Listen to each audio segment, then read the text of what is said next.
when we come face to face with our suffering or with the truth, it's a fucking liberating experience, you know, for a reason.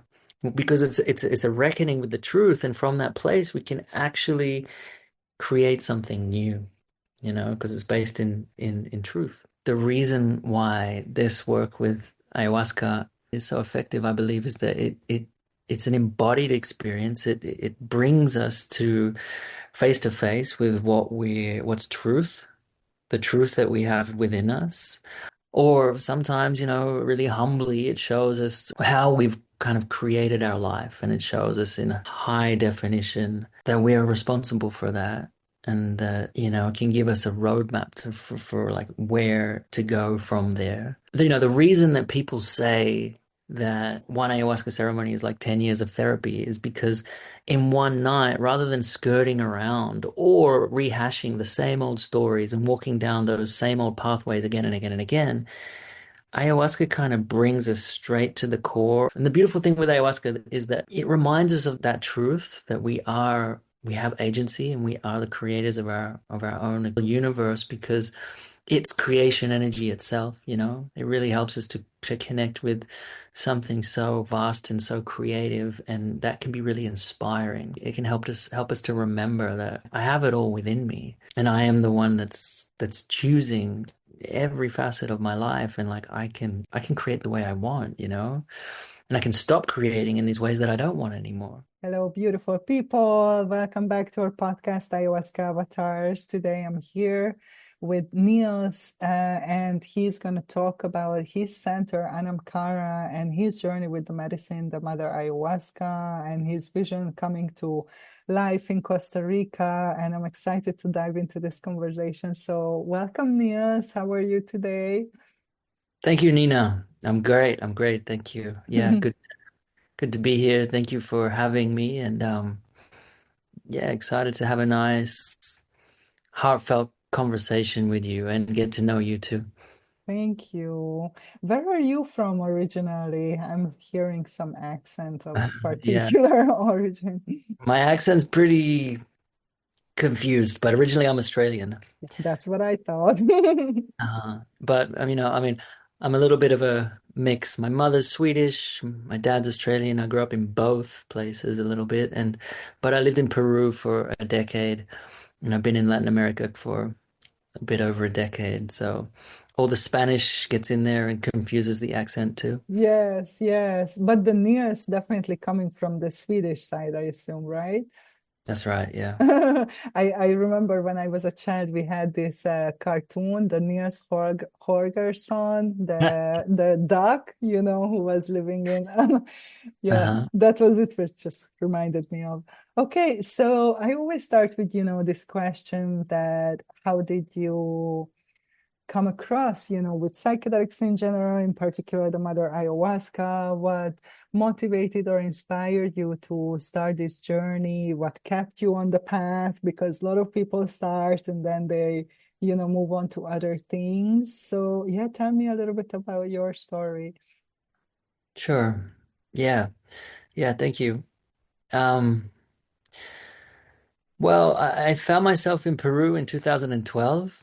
And so, and I wasn't aware or conscious of a lot of my own brokenness, shall we say. I was young and free and just exploring.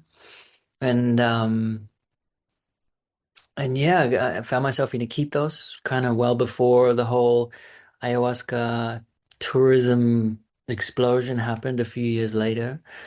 And that was just a really expansive experience. I got to sit with all kinds of different maestros and drink ayahuasca with a lot of different healers. And in that time, I kind of I healed a lot of my own shame, a lot of my own lack of acceptance of myself. And afterwards, I felt very kind of like a child, I guess, and ready to kind of dive into play and creation and creating in my life. And then it kind of went from there. Things kind of unfolded organically. And actually, I together with a partner, 11 years ago, opened or created a retreat in Peru. And so in 2014, I was doing retreats under a different name in Peru for about 5 years. And I was super young. I mean, I'm 37 now. So at the time then I was, I guess, mid 20s. And so those were kind of the cowboy days, you know. Was really blessed to work with an incredible maestro from a lineage called Palero, and he was a student of um, the same maestro that was the teacher of Don Alberto Torres from Blue Spirit in Peru. So very fierce lineage, very powerful medicine, very kind of very macho. They're all about the trees, the big tree medicines, and the palero kind of speaks to the branches of the big trees. That's what they're all about. So super strong energies, really powerful healing, and I was just really blessed to work with this guy and learn a lot along the way. Over the course of those 5 years, there were about, I don't know, 60 retreats or something that we did, and learning about the human condition through witnessing people's processes unfold right in front of me, and also through my own deepening with the medicine and my own processes. And so that's the kind of the way it unfolded. And then that was a lot of energy. That was a lot of work. Eventually I kind of took a break, like you mentioned. Yeah, it's necessary to take a break sometimes. So took a bit of a break for a couple of years, and then eventually I kind of dipped back into the medicine world, and I went to work at a center, kind of a commercial center here in Costa Rica. I was there for about a year, a little less, and I was a facilitator there, and then I was the manager there, and that was kind of an interesting experience. I kind of got to witness good things and bad things, and things that we are now, my partner Francesca and I are really passionate about providing this medicine in a way that really honors it and really is, as safe and sustainable and effective as possible, so that we're really taking care of both the people coming, but also the medicine, and how it's held and how it's perceived, I guess. And the maestros that we work with. So since about 2018, I've only sat with Shipibo maestros in the ayahuasca world. And so that's something that was an evolution, I suppose. When I first sat with a Shipibo maestro at that time, it felt like, wow, okay, this is another level of like nuance and depth in terms of shamanism and kind of the precision of the way that they work. It's not overly forceful necessarily all the time. Sometimes it can be very balanced and measured, the way that they work in the energy realms, and when the way that they heal people. And so that's what we work with now. We work with a couple of beautiful families of Shipibo maestros, and they're like family and friend to us. So we feel really blessed to have them as kind of part of the crew and part of the family, really. And what we do is support what they do, like we support their the healing work that they do with all the tools and all the different things that we picked up along the way that we've found are helpful for ourselves. Thank you. Thank you for sharing. I'm curious to know, from the beginning, because we always talk about this with ayahuasca, the calling, the medicine is calling you. Like Yeah. how was that experience with you? And if you can say a little bit about your journey on the level of, I think, people wanting to know what is like tangible benefits that I can get out of this, for my life. If I do this, why would I do this? Like, how is this different than other forms of healing or therapy or whatever, spirituality?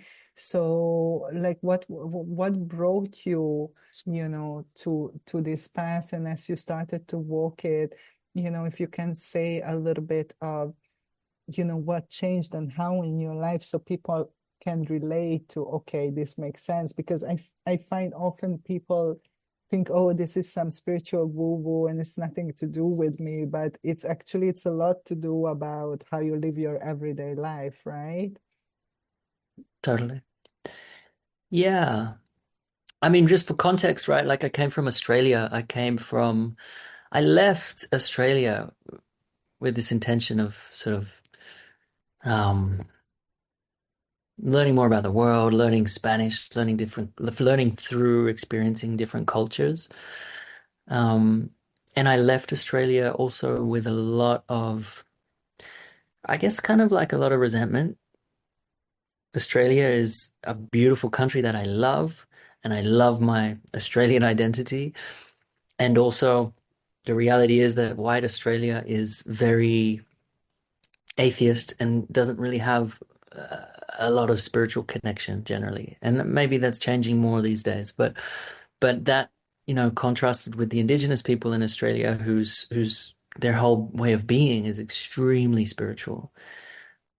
And there's this massive disconnect there and in that disconnect, there's a lot of misunderstanding and a lot of pain. And so I left Australia very aware of that. I grew up in places where there were a lot of social issues and a lot of conflict between, you know, Indigenous Australians and white Australians. And so there was always this feeling that I had that there was something more, that there was, and there was also this feeling of maybe, yeah, like a feeling that there's something special in indigenous cultures in the way that they relate to the earth and the way that they relate to spirit. And and so when I came to Latin America to travel, I didn't really have this calling per se or this desire to heal. But when I came across these medicines, or when I first heard about them, yeah, I remember just there was a big wave of like, wow, what is that? There was a visceral feeling in my body of, oh my God, that's very interesting. And then eventually I found myself in Iquitos, like I said, and yeah, it was like for many people a really powerful kind of paradigm shifting experience where um I got to have this experience firsthand of having a conversation with spirit, feeling the intelligence of nature and receiving really profound healing that was so simple and elegant, you know? And this is the beauty of earth medicines, I think, is that it's very holistic. It doesn't treat a symptom. It goes to the core. It goes to the root of, you know, where all of our limiting beliefs and stories and patterns and traumas come from. And it runs straight to the core and provides us what we need in that place. And oftentimes what we need is really, really simple, you know. For me back then, there was a lot of healing of shame, like I said. And it was really just so simple through feeling so held and so accepted and so loved by the medicine that those parts of me were, for a time, it just felt complete there. Like I didn't battle with that anymore. And of course, life goes on. There's more layers always. There's more chapters. There's more relationships. There's more, opportunities where spirit is bringing, or, creator life is bringing us opportunities to see more of ourselves and to deepen. So that journey keeps going, right? But that's how it began. And then later, as I was working with um with retreats, but still doing my own work and still deepening more and more, I think that yeah, there was a few things. I lived in the Sacred Valley in Cusco in Peru for for several years. And for anybody who's listening, if you've been to some really potent sacred land sites, maybe like Sedona or Mount Shasta in the States, or the Himalaya maybe.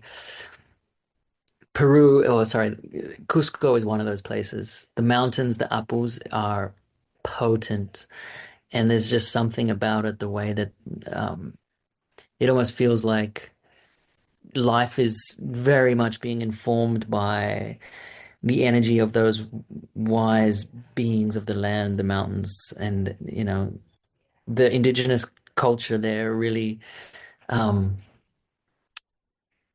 it's very deeply woven into the Quechua people in the Andes, right? The relationship with land, Pachamama, and the mountains in particular. And so the indigenous healers there, they work um, with mountain energy, and that was a beautiful complement to working with ayahuasca. Ayahuasca coming from the Amazon, uh, in this case, the Shipibo healers that we work with, they're obviously surrounded by plants. They've they're from where a lot of the medicines in modern Western medicine are actually derived from originally, through from all of these beautiful plants. And in the mountains, it's all about mountains. It's all about land and mountains. And um, so that living in Peru and just being so immersed in these cultures that are very shamanic, but also very syncretic. There's all this beautiful mixing of Christianity that came, but there's this kind of like the indigenous wisdoms aren't really forgotten either in places like Cusco. And so that really, really shaped me, I think. Really, it brought a lot for me, I guess, of developing my own relationship with nature and my own relationship with spirit and land. And I think this is one of the biggest things, in this world where a lot of us are very disconnected, whether that's because we lack community or really like nourishing friendships or relationships, or there's a superficiality to life, or I don't know, since COVID, like how many people are kind of stuck at home working from home and lacking moments of connection. All of that was for me, it was a great gift to get to experience that and learn that way of being, I guess. Thank you. Um, so what I would like to explore is to hear more about, those human conditions and the roots of our suffering. Like my experience is the same. Like I work with other sacred plants as well sometimes, but for me, the ayahuasca has always a special place. And if people ask me, how is it different from other medicines? That's what I always say, that it helps you to uproot suffering, to go to the very root of the problem. So one of the things that you mentioned is that disconnection that we have from nature, from the bigger whole, from our true selves, from our emotions, from our physical body, all this kind of things. So can you say a little more about this human connection and the disconnection, and how, you know, this medicine helped you and how you help other people to reconnect, and how does that will change their life on a practical level? Yeah, because people are listening and they are like, I don't have enough money, I'm in a survival mode, I'm depressed, I have chronic disease, I don't know like what to do, I feel lost, I'm confused, right? So somehow to bridge the gap between, the spiritual understanding that you obviously already have, to people who are just starting out, to realize that maybe there is something more, maybe there is something deeper that they need to look at in order to change their life. Because I think everybody who comes to the medicine or any kind of like healing practice and spiritual practices, because you are suffering in some way, and you want to change, you want to feel better. So yeah, tell me a little bit more what comes up for you when you think about this. Yeah. Yeah, I mean, I think there's a few things there, right? Like one main thing that comes up is whether it's for men or women, there's a lot of dis-ease these days, I think, that is brought about by like an over focus and an over dependence on comfort and a tendency to like a very, very practiced tendency to do anything to avoid discomfort or suffering. And, we see it in manifest in, for example, I don't know, the homes. People can just say, "Hey, Google," and set the temperature in their house, or everything is designed so that there's minimal discomfort. And what I've seen is that this really it really makes people sick, you know? And so the reason why this work with ayahuasca, and ayahuasca is not the only tool, the only modality out there. There's so many beautiful earth medicines that can be really valuable, but ayahuasca just happens to be kind of a very powerful one, a very direct one, a very effective one, especially with the right maestros and the right setting and the right space and the right sort of level of support.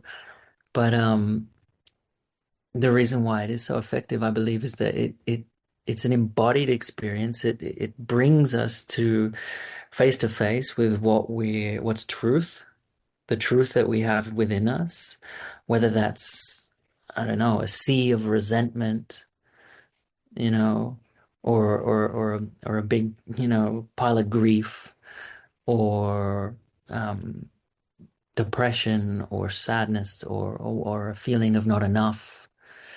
Or sometimes, really humbly, it shows us all of the areas that we've kind of created, how we've kind of created our life. And it shows us in a high definition that we are responsible for that. And that, it can give us a roadmap for like where to go from there. And so that's a big part of it. It's in a sense a type of rite of passage, or initiation. And it's something that I believe we really lack these days is initiation and rite of passage. We need those sorts of practices to kind of break through the ego and arrive to something more expanded.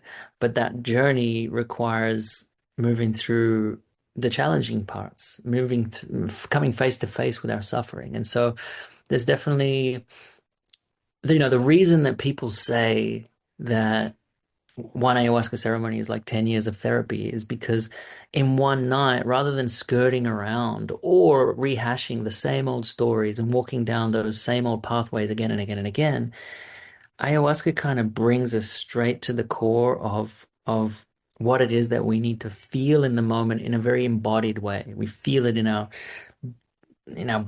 viscera, we feel it in our hearts, we feel it in wherever it's being held in order to process it, in order to release it. There's often, this purging process is a massive part of working with ayahuasca. Is we're super physical, you know. We're vomiting, we're shedding tears, we're going to the bathroom, we're like shaking out a lot of energy that's held in the body. And for some that might seem abstract, but for a lot of people, I think they probably like have an understanding of that, right? Like, oh yeah, I feel it's held in my gut. Or for, on a recent retreat, we had a beautiful guy who described the way he experienced his trauma and was this titanium ball around his heart. I think a lot of us can relate to, the way that we hold things in our heart is very visceral, it's very felt. And so ayahuasca helps us to kind of break these things up and release these things and create some space in our body. And from there, we get an opportunity to kind of have a clean slate for a minute, and be able to kind of see and observe and make choices about our lives from a place of more equanimity because we're not sitting on a big pile of pain because we're like removed some of that energy and released some of that energy and we can see a little clearer. Um, so in that sense, it's a very there's a lot going on in an ayahuasca ceremony, but also if we sort of whittle it down to the simplest explanation, there's a big cleaning of your body that's happening. Your physical body, your emotional body, your spiritual body is all being deep cleaned, you know? Totally. I can testify to that. I think it's, a lot what you said that um, we are not aware what causes the suffering. We are just seeing the suffering in our lives. We are not aware. I think for many people for a long time, we are this victim state, that things are happening to me. I have no control over it. Yeah, one thing that the medicine did for me is to show me exactly how I'm creating all of my suffering. Obviously unconsciously I wasn't aware. So by through expanding my awareness, through showing me, like I started to recognize, those dysfunctional patterns and behaviors that I was perpetuating without knowing. And then, as you said, right, it helps us to release, to heal, to find resolution, to come back to harmony. And I think it's very important because that's what's empowerment is. That's what's like you're starting to understand things not happening to me, they happening for me, for my awakening, for my evolution, right? And you start more consciously approaching life than how you did before, just like being on automatic pilot, right? So this truth that we are the creators of our life, of our reality, it sounds really good, and the law of attraction and all of that is like big hype around it. But as you said, I think it's a very painful process because suddenly you have nowhere to hide, you have nobody to blame, and you clearly see how you are creating the mess that you are in. And it's not something easy to face, as you said, facing yourself, facing the truth, facing your life, with everything stripped away, with just the raw truth there. That's kind of like a moment when you're like being deconstructed, right? And completely shifted, right, in your awareness, in your perspective. But it's very necessary so you can take back the power and start, to bring more awareness, more conscious awareness into your everyday life. And this is something that happens outside of the ceremony. So I'm curious, what is that you would like to share about that so many people is so focused on the ceremony that that's where everything happens, that's where the healing happens, that's where, and that's the whole point of it. And once you go home from the ceremony, you can just return to your old life, and it's all good. And I think that more and more people start to understand that your journey starts way beyond before the ceremony.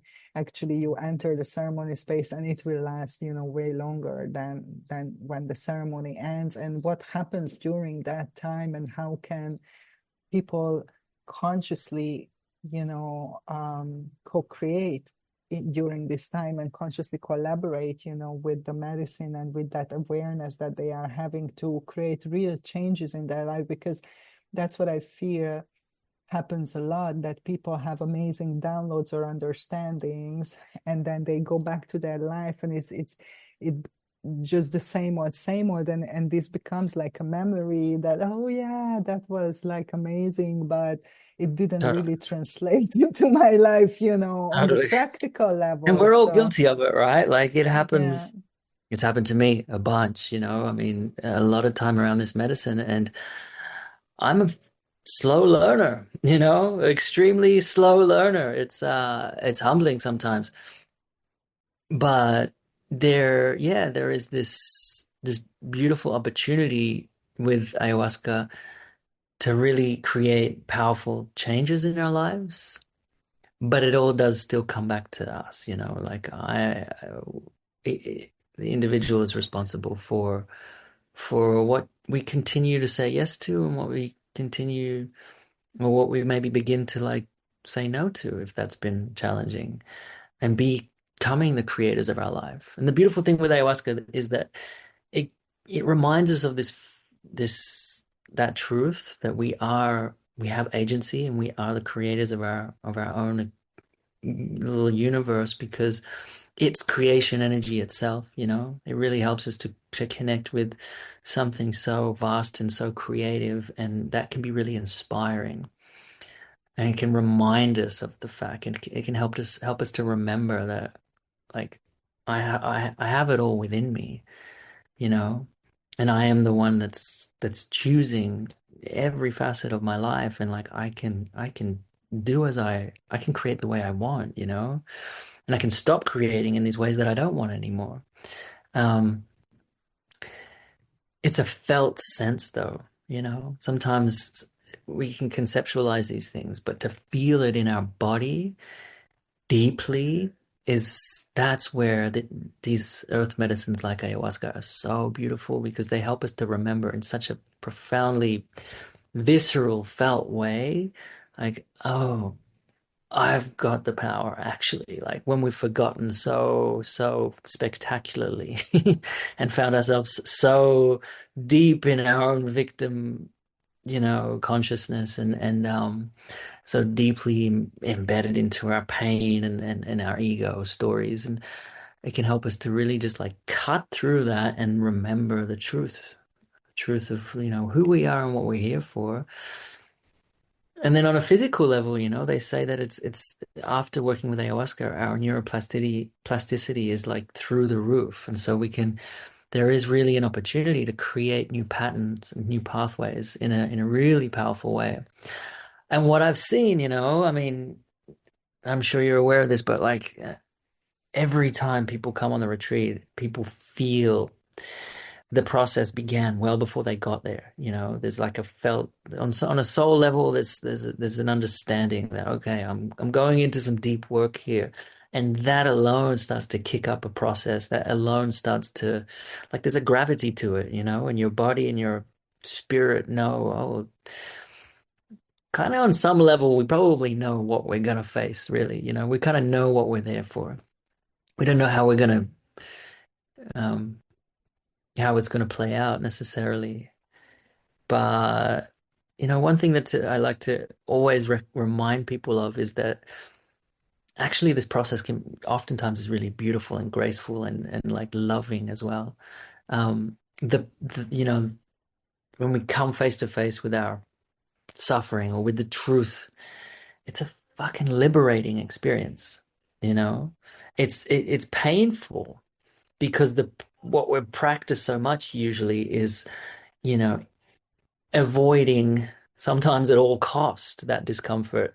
But when we actually meet it in a ceremony, we recognize pretty quickly, we remember pretty quickly that Jesus, that wasn't half as bad as what I thought it was. It wasn't a fraction as actually it's a hugely positive experience, you know, from that place of truth, suddenly we can actually like we alive vitality in our bodies because we're not operating from a lie. We're operating from truth. It's like rock bottom, you know. I mean, that's an extreme example.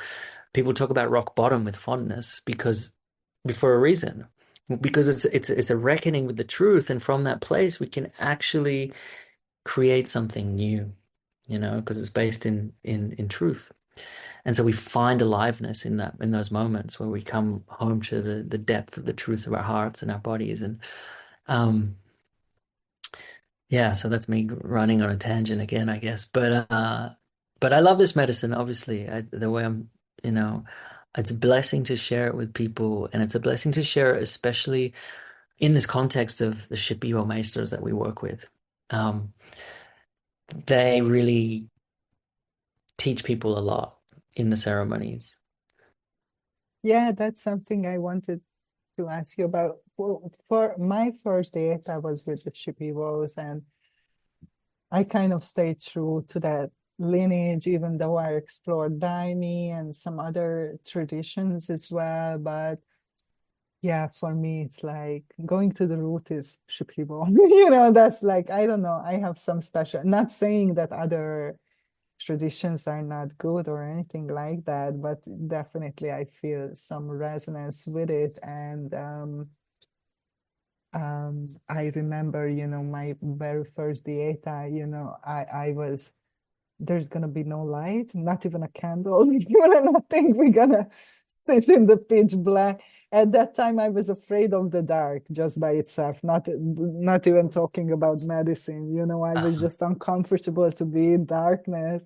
And you can imagine being in the jungle in many hours from Iquitos out, when there is no electricity or nothing. It was extremely pitch black. But something I wanted to talk about is that I remember at the very beginning, I had this idea that the medicine is healing, is a healer, that nothing bad can happen to me if I, take this medicine because the medicine is protecting me or whatever. And it took me a while to understand that the medicine is not good or bad. It's, in fact, it's like neutral, and the medicine is a powerful ally that can be used or work with all kinds of intentions, right? It can be worked with the highest intention to heal and awaken and expand our awareness and be more loving and more connected, or some people can use it, for very nefarious purposes, and to manipulate people and to hurt people, even to kill people. um, so I feel it's really important to mention this because I had that naivete that a lot of people have from the West, that just because you go to an indigenous person, just because to go to an old tradition, nothing can go wrong there because this is all sacred, this is all good, this is all healing. And that's not the case.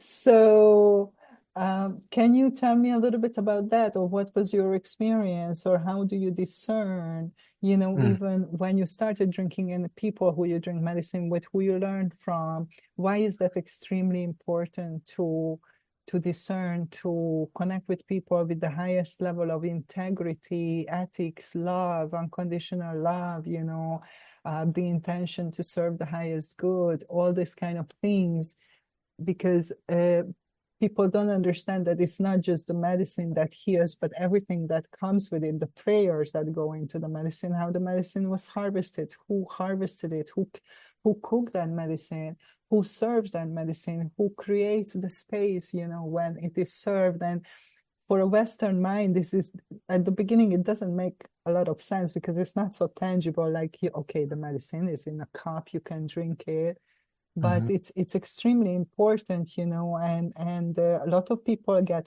hurt because they don't know about these things, or they don't know how to discern, and then it gives a really bad reputation to the medicine or the medicine work or traditions or sacred plants in general, that these are some harmful things. But I really believe that it's not the plant or the medicine that is harmful, but the environmental factors that are related to it. So I would love to know what you think about this, and what would you say to people who are at the very beginning and have no idea about this, and maybe they are looking for a place or searching for Totally. a place. Yeah. Obviously, if you are listening and searching for a place, it's not a coincidence that Niels is here and he has a place, just mentioning that. No, but I mean, there's a lot to talk about there. And I think I'll begin with just, if you are looking for a place to heal with ayahuasca, if you're feeling that calling, um, it is super important to definitely take your time and and really listen to your intuition because yeah, there are spaces that are there are spaces that are not as safe as others for sure, Um, we were on another podcast recently talking about this quite a lot, and um, my partner's analogy, which is really, really simple and true, is like if you were one of the most obvious things or ways that this medicine is kind of being abused, I think, is in commercial centers where there are huge numbers of people going. Um, now, you have to consider that the healers are they have limited amount of energy in one night, and just like if you had a you had surgery, would you rather be like the fifth person or the 55th person that the surgeon is going to work on that day? And it's the same, like our retreat and hopefully, other Integra spaces are providing smaller groups where there's enough support. And I've been in containers myself, with medicine and without medicine, where, uh, if you fall through the cracks because there isn't enough support, there isn't enough touch throughout, that can be a really scary, a really damaging experience. And when I say support, it's like how many guests per facilitator are there? What's the group size? How many healers are there? What kind of workshops are done before and during and after the retreat? What kind of support is there before, during, and after the retreat? Because that's super important. Where is the medicine grown and by whom? That's also super important. The maestros ideally, like they have a connection with that medicine because that's again, like there's a spiritual component to that where they are, Shipibo ayahuasca is different to ayahuasca from a different part of the world or from Hawaii or something, and they do best working with what they know because it's from the energetic of the place that they come from. So that's sort of an important part as well. But on a really practical level, if the maestro doesn't know the brew, that can be dangerous too, right? Um, and then yeah, there's we learned that firsthand working in a space in Costa Rica. We worked at a kind of a commercial Shipibo, very well-known commercial Shipibo ayahuasca space, my partner and I, and witnessing what can happen, when things aren't held with the right amount of care can be really scary, and it is a real shame. And this is why we kind of went and started to do our own thing. And for myself, again, go and do my own things. We really, really find it important to provide these containers with medicine with adequate support. So what we do kind of before is preparation calls with each person. There's an application process before that, but the preparation calls are like a therapy session where we get to meet you, you get to meet us. There's a lot of trust and safety built in just in that, and that trust and safety really goes a long way when you get to the ceremony and you get to the retreat, the amount of trust and safety that each person brings. And the sum of all of that trust and safety really informs how deep we can go together as a group in the container, in the ceremonies.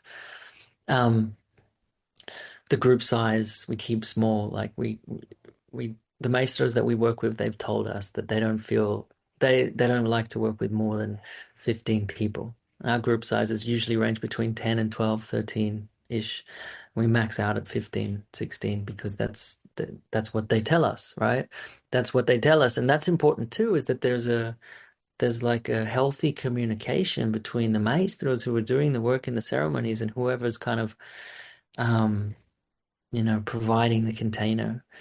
Um, but yeah, What there's so about much. after people leaving your retreat? Do you have some kind of follow-up with them, or do you offer support for them after they go home? Totally, yeah. After they go home, we offer sharing circles after they've left to kind of reconnect the group. And then for anybody who needs it, we're there for one-on-one support as well. Mm. And I'll be honest, because of the experience that we have, the groups, the healing that takes place in the retreats are oftentimes really beautiful and really almost quite kind of complete. When people leave, people often leave with a lot of energy to go back home and kind of tackle their lives with this new energy.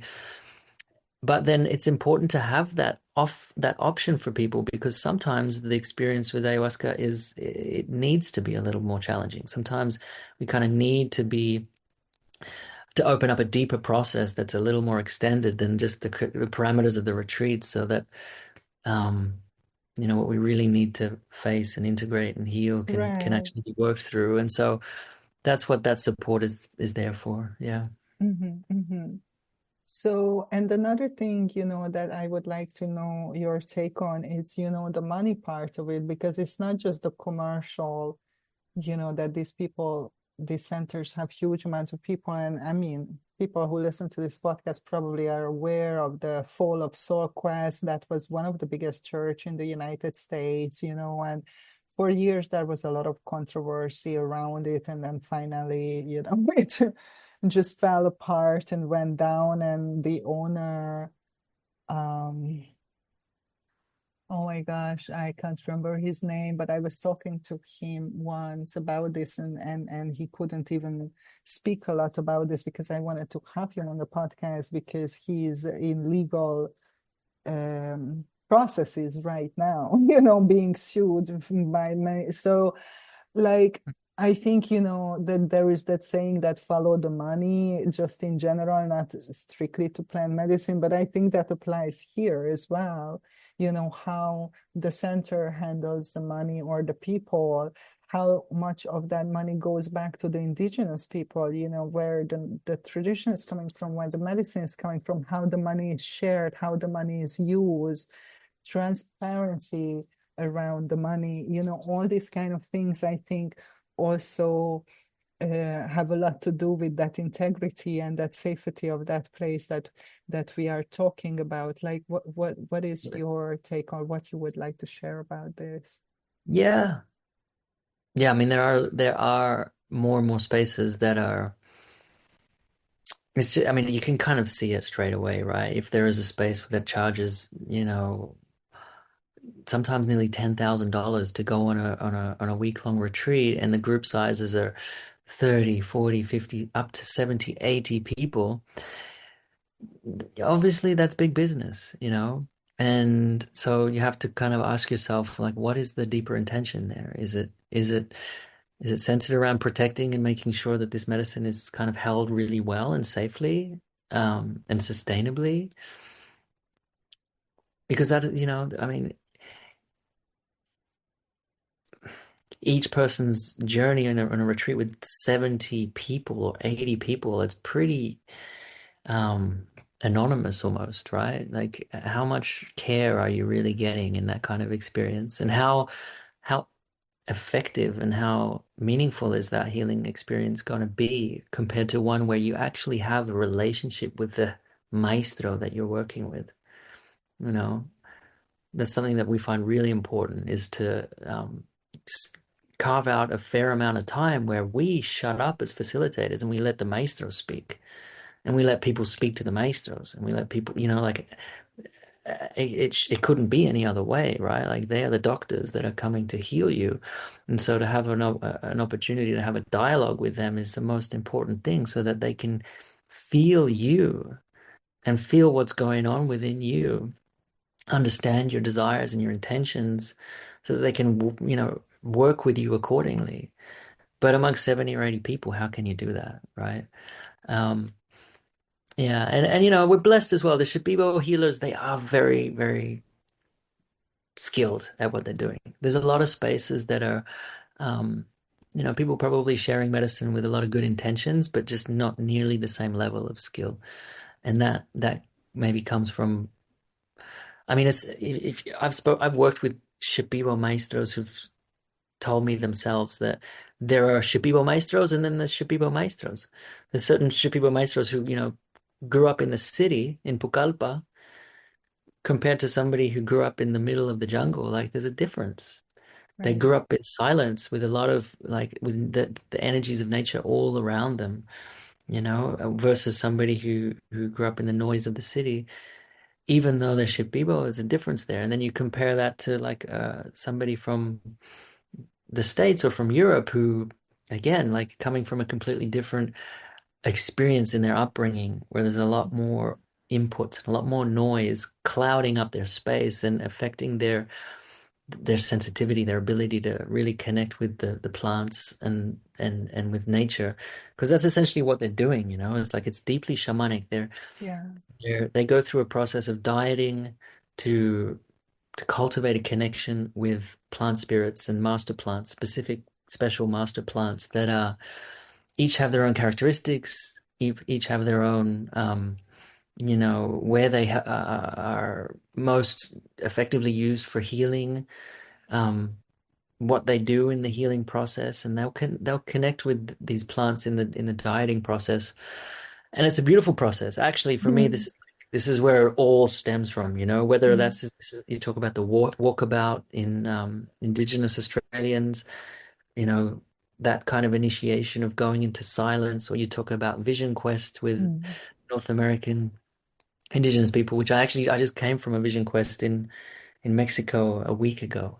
Ah, Most profound experience, you know, such a beautiful thing. I've yeah. dieted with Shipibo maestros before with my maestro, and this is essentially like all indigenous cultures and all earth medicines, they come back to that, you know, being in silence, quietening down all of the inputs so that we can become more sensitive to and perceive spirit, whether it's from the land, from a mountain, from the Mm, plants.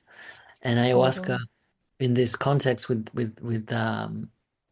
curanderismo from the Amazon is kind of like the amplifier. Ayahuasca cracks people open even more so that they can connect very profoundly and deeply with plant Mm, spirits. And these maestros sing these plant spirits through mm. in their icaros, in their medicine songs, and they sing Yeah. it to you based on what you need. And it's a really rare thing to come across Yeah. somebody who does that with that level of skill, you know? Yeah, and I think that makes it so different even from the Daimi, where they have the books and the prayer songs and we sing Mhm. together. And yeah, there is something definitely magical, with the Icaros is like so tailored to that person, to that moment, to that, Totally. like a living transmission, very, very powerful. And, I think that a lot of people who work with the ayahuasca and start to heal and evolve and awaken and empower themselves have this natural desire to help other people, right? To show other Um, people what's possible, how to go about it, all that kind of stuff. So how was your journey with the center? I have a master class on psychedelic integration. I always say people that 90% of the people after the ayahuasca dieta or ceremony, they are like, oh, I have to leave my life behind and open a center in Peru and run retreats and all that kind of stuff. And of course, not everybody's destiny is like that, but some people do have, this is their chosen path. So how was that for you with, creating your own center? And what is like your vision, your dream with this center? How like, yeah, what is your dream with it? What you would like to contribute or accomplish, through this venture? Because it's not an easy thing to run a center, I know. sure. Yeah. I mean, I think for me, from the beginning, the vision and the mission was really kind of like a form of activism. Like I really felt called to be in some way kind of like a foot soldier of love for the world so that people could experience healing and I think the funny thing about it is that a lot of people, like you say, have that experience with the medicine and they're so enamored by the medicine, they really want to be in some way in service to it. And that's really beautiful. But yeah, it can be precarious as well because that path, like you say, it comes with a lot of difficulty. More and more for myself, and for people coming to us, more and more our message is really it's about less. Less is more with this medicine. Hopefully, people are, like you said earlier, integrating what they received in a retreat, in a ceremony, or in a bunch of ceremonies for the required amount of time, and oftentimes that can be a year, that can be 2 years, that could be 5 years. Running back to the medicine before you've really taken a good portion of what you received in that, the wisdom that you received in that experience and kind of brought it into your life in meaningful ways, I think that's where it can become really dangerous. And I've lived that. I've been, I'm guilty of doing that myself. Too much medicine, becoming too ungrounded. And even for myself, like I'm very, very, I personally, only drink ayahuasca now in certain contexts, when I'm dieting and I don't really feel the call to drink outside of that. And that's really important as well, is having a healthy respect for this medicine. And those people who feel this call to be in service to the medicine in some way, again, like I totally get it. It's beautiful and it's understandable. And I think what we need more these days is to really bring the wisdom of the beautiful indigenous cultures who've managed to keep their wisdom and their practices alive, bring it into our world in meaningful ways, bring it into our communities in meaningful ways, and bring it into our relationships in meaningful ways. Um, that's what's really important today. Personally feel so compelled to do that more for myself than to drink any unnecessary amount of ayahuasca. And this is where, it's like about choosing the moment. Do you have something that you really, is there some pattern that's been showing up in your life that you just cannot really wrap your head around?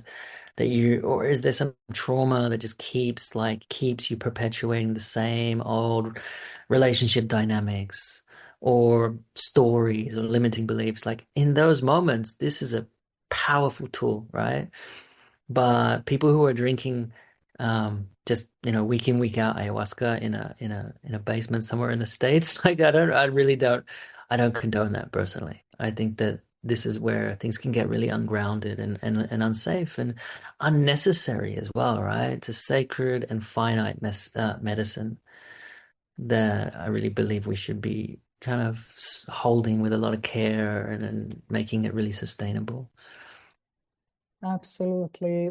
Thank you so much for sharing. I deeply agree with you that it's really about the application of the wisdom that and how we're gonna embody that in our lives and bring that into the world, into our lives. And that's, the whole point of it, like bridging the spiritual and the material and Totally. all aspects of these things.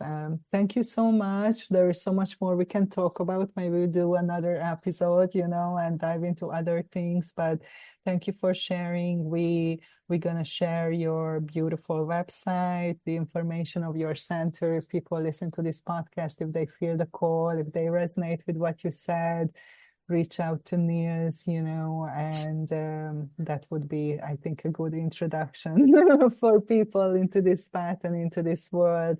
But before we wrap it up, if you want to just say your website as well out loud and any other message that you want to share before we leave. Yeah, thank you, Nina. It's a pleasure to be here. It's lovely to meet you. And yeah, if anybody resonates with our energy and would like to check out more of what we do, our website is anamkarahealingretreats.com. Um, you asked me about the name before we started, and Yes. Anamkara basically it's a beautiful book that I love. I also lived in Ireland for a little while, a while ago, 2013. I think I spent 6 months there, and um, I've always got an Irishman around me, I love the Irish, but Anamkara is a book by John O'Donoghue, a beautiful book about Celtic wisdom, about the kind of a lot of really poetic wisdom around the interconnectedness of all Mm. beings, including nature. So it translates to soul friend. Mm. And I love it. yeah, and that's what we really want to create. That's what we really endeavor to create is a space of soul connection and soul kinship um, with one another, with spirit, with the medicine, with between cultures, basically in all directions. Mm. That's kind of our mission. And the kind of cheesy story of it was that when Francesca and I met, I used to read that book to her, Mhm. and that was kind of like at the beginning of our relationship. That was a really sweet kind of moment that we had, and it's yeah, John O'Donohue is a beautiful, beautiful late Catholic priest who then left the church and focused his spiritual teachings and writings. Um, Awesome. you can find out, on our website, there's contact forms and phone numbers. You can see us on Instagram as well. Our handle is just Adam Cara Retreats. Wonderful. Thank you so much, Nils. We're going to share all that in the description. And yeah, I hope to have you again, in the future. And thank you for coming and thank you for this beautiful sharing. I am sure that it inspired many people who are listening. And for our listeners, leave a comment, let us know what you think, where you are in your journey, and see you next time. Stay tuned for the next episode. Thank you